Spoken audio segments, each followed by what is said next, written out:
சேலத்தில் இரட்டிப்பு ஆசை காட்டி சுமார் 100 கோடி ரூபாயை சுருட்டிய வின்ஸ்டார் இந்தியா சொத்துக்கள் ஏலம் விடப்பட்டுள்ளது. 10 ஆண்டுகளாக அலைந்து வரும் முதலீட்டாளர்களுக்கு தங்கள் முதலீடு திரும்ப கிடைக்குமா?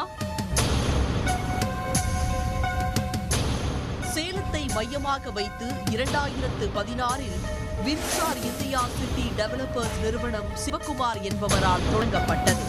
பல்வேறு கவர்ச்சிகரமான அறிவிப்புகள் மூலம் 2000க்கும் மேற்பட்டோரிடம் முதலீடு பெற்று சுமார் 100 கோடி ரூபாய் வரை மோசடி செய்யப்பட்டதாக புகார் எழுந்தது. புகாரின் அடிப்படையில் 2017ஆம் ஆண்டு சேலம் பொருளாதார குற்றப்பிரிவு போலீசார் இந்த நிறுவனத்தின் உரிமையாளர் சிவகுமார் உட்பட 31 பேர் மீது வழக்கு பதிவு செய்தார்கள்.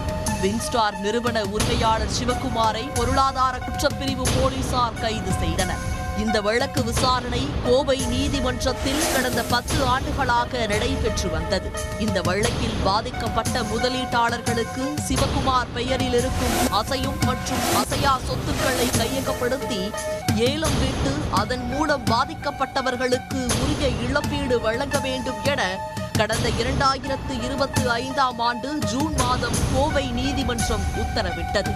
இதன்படி பொருளாதார குற்றப்பிரிவு போலீசார் முதல் கட்டமாக ஆத்தூர் பெத்தநாயக்கன் பாளையம் பகுதியில் இருந்த வீட்டுமனை நிலங்கள் நீதிமன்றத்தால் அமைக்கப்பட்ட குழுவினர் முன்னிலையில் ஏலம் விடப்பட்டது. இதனை சேலத்தை சேர்ந்த மணிகண்டன் என்கிற MS மணி என்பவர் சுமார் 23 கோடி ரூபாய்க்கு ஏலம் எடுத்தார்.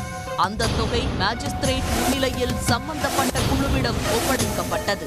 அவர்கள் ஏலத்தின் மூலம் கிடைத்த தொகையை பாதிக்கப்பட்ட 1000க்கும் மேற்பட்டோருக்கு கூடிய விரைவில் பொருளாதார குற்றப்பிரிவு போலீசார் மூலம் வழங்க உள்ளார்கள்.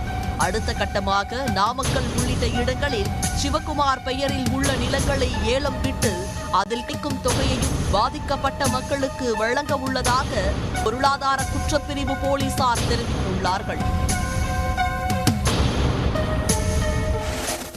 உடனுக்குடன் செய்திகளை தெரிந்து கொள்ள சன் நியூஸ் பெல் ஐகானை கிளிக் பண்ணுங்க.